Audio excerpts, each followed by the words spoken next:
Chapter 8. Friday night.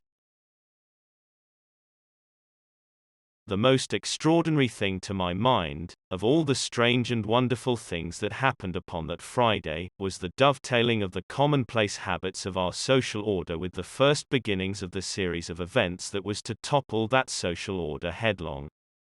If on Friday night you had taken a pair of compasses and drawn a circle with a radius of 5 miles round the Woking sand pits, I doubt if you would have had one human being outside it, unless it was some relation of Stent or of the 3 or 4 cyclists or London people lying dead on the common, whose emotions or habits were at all affected by the newcomers. Many people had heard of the cylinder, of course, and talked about it in their leisure, but it certainly did not make the sensation that an ultimatum to Germany would have done. In London that night, poor Henderson's telegram describing the gradual unscrewing of the shot was judged to be a canard, and his evening paper, after wiring for authentication from him and receiving no reply, "The man was killed," decided not to print a special edition. Even within the 5-mile circle, the great majority of people were inert. I have already described the behavior of the men and women to whom I spoke. All over the district people were dining and supping. Working men were gardening after the labors of the day. Children were being put to bed. Young people were wandering through the lanes love-making. Students sat over their books. Maybe there was a murmur in the village streets, a novel and dominant topic in the public houses, and here and there a messenger, or even an eyewitness of the later occurrences, caused a whirl of excitement, a shouting, and a running to and fro. But for the most part the daily routine of working, eating, drinking, sleeping, went on as it had done for countless years, as though no planet Mars existed in the sky. Even at Woking Station and Horsell and Chobham that was the case. In Woking Junction, until a late hour, trains were stopping and going on. Others were shunting on the sidings, passengers were alighting and waiting, and everything was proceeding in the most ordinary way.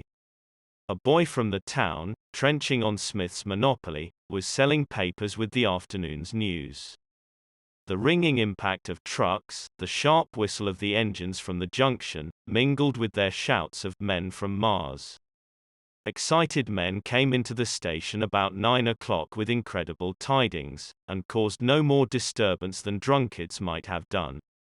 People rattling Londonwards peered into the darkness outside the carriage windows, and saw only a rare, flickering, vanishing spark dance up from the direction of Horsell, a red glow and a thin veil of smoke driving across the stars, and thought that nothing more serious than a heath fire was happening. It was only round the edge of the common that any disturbance was perceptible. There were half a dozen villas burning on the Woking border.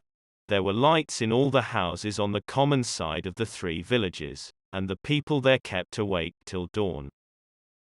A curious crowd lingered restlessly, people coming and going but the crowd remaining, both on the Chobham and Horsell bridges.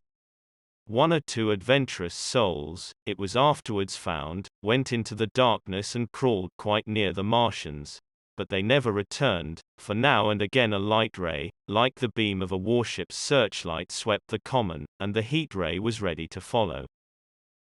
Save for such, that big area of common was silent and desolate, and the charred bodies lay about on it all night under the stars, and all the next day.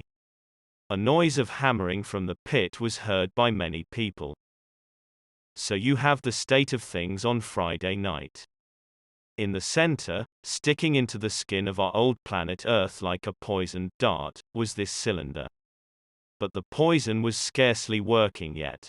Around it was a patch of silent common, smoldering in places, and with a few dark, dimly seen objects lying in contorted attitudes here and there. Here and there was a burning bush or tree. Beyond was a fringe of excitement. And farther than that fringe the inflammation had not crept as yet. In the rest of the world the stream of life still flowed as it had flowed for immemorial years. The fever of war that would presently clog vein and artery, deaden nerve and destroy brain, had still to develop. All night long the Martians were hammering and stirring, sleepless, indefatigable, at work upon the machines they were making ready, and ever and again a puff of greenish-white smoke whirled up to the starlit sky. About 11 a company of soldiers came through Horsell, and deployed along the edge of the common to form a cordon. Later a second company marched through Chobham to deploy on the north side of the common. Several officers from the Inkerman barracks had been on the common earlier in the day, and one, Major Eden, was reported to be missing. The colonel of the regiment came to the Chobham Bridge and was busy questioning the crowd at midnight. The military authorities were certainly alive to the seriousness of the business. About 11, the next morning's papers were able to say, a squadron of hussars, 2 Maxims, and about 400 men of the Cardigan Regiment started from Aldershot. A few seconds after midnight the crowd in the Chertsey Road, Woking, saw a star fall from heaven into the pine woods to the northwest.